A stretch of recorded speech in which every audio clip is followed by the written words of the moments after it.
अरमान को हुआ एहसास। जी हाँ, अरमान को एहसास हो चुका है कि आखिरकार अभिरा ने उससे इतना बड़ा झूठ क्यों बोला, उसने इतनी बड़ी सच्चाई अरमान से क्यों छुपाई। सबसे पहले तो अरमान इतना ज़्यादा गुस्सा था, इतना ज़्यादा गुस्सा था कि गुस्से के चलते वो कहीं अभिरा को नुकसान ना पहुंचा दे, इस बात का डर उसे खुद को था। तभी तो उसने अभिरा को गाड़ी में लॉक कर दिया। वो खुद बारिश में खड़ा हो गया और अभिरा से सवाल करने लगा कि होने वाले बच्चे का वो बाप है और अभिरा ने उससे इतना बड़ा सच छुपाया। और जब अरमान को ये सच्चाई पता चली कि जिस दिन से दादी साहब को एडमिट कर दिया गया था, जिस दिन दादी साहब पर हमला हुआ था, उसी दिन से अभिरा को सच्चाई का पता चला था। और उस दिन से लेकर अब तक अभिरा बार बार अरमान से झूठ बोल रही थी। क्यों क्यों क्यों, अरमान के हर क्यों का सवाल अरमान अभिरा से पूछ रहा था। तो वही अभिरा बार बार अरमान से रिक्वेस्ट कर रही थी कि वो गाड़ी में आ जाए, क्योंकि बाहर बहुत ज्यादा धुआंधार बारिश हो रही थी। और अभिरा अरमान को एक्सप्लेन भी कर रही थी कि उसने आखिरकार सच्चाई छुपाई तो क्यों छुपाई। पर अरमान का गुस्सा बहुत ज्यादा था। पर ओ माय गॉड, उसी दौरान इतने गुस्से में भी मिस्टर अरमान पोद्दार के दिमाग में एकदम सही से काम किया और उसे याद आ जाता है कि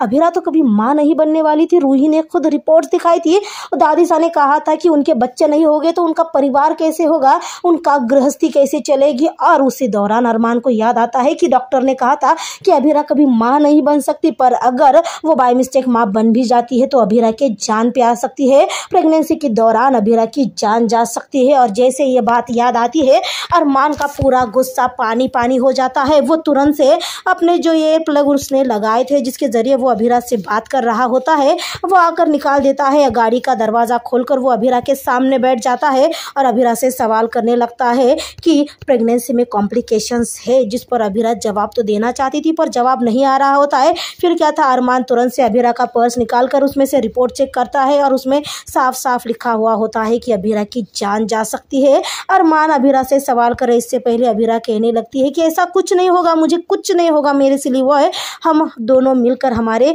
मिस्टर या मिस जो भी हो गए हमारे बेबी शर्मा पोद्दार का वेलकम करेंगे, हम दोनों मिलकर उसे पालेंगे, हम दोनों मिलकर उसे संभालेंगे, हम दोनों मिलकर हमारे बेबी को बिगाड़ेंगे भी। मैं तुम दोनों को छोड़कर, यानी उनका होने वाला बेबी और अरमान को छोड़कर अभिरा कहीं भी नहीं जाएगी। जी हाँ, ये सब कुछ अभिरा कह रही होती है अरमान से, पर अरमान को इतना बड़ा झटका लगा है भाई साहब, फिलहाल क्या कहे, क्योंकि अभिरा को खोने का डर अरमान के लिए सबसे ज़्यादा है और सबसे बड़ा है। तो ज़रूर देखिएगा ये रिश्ता क्या कहलाता है का आने वाला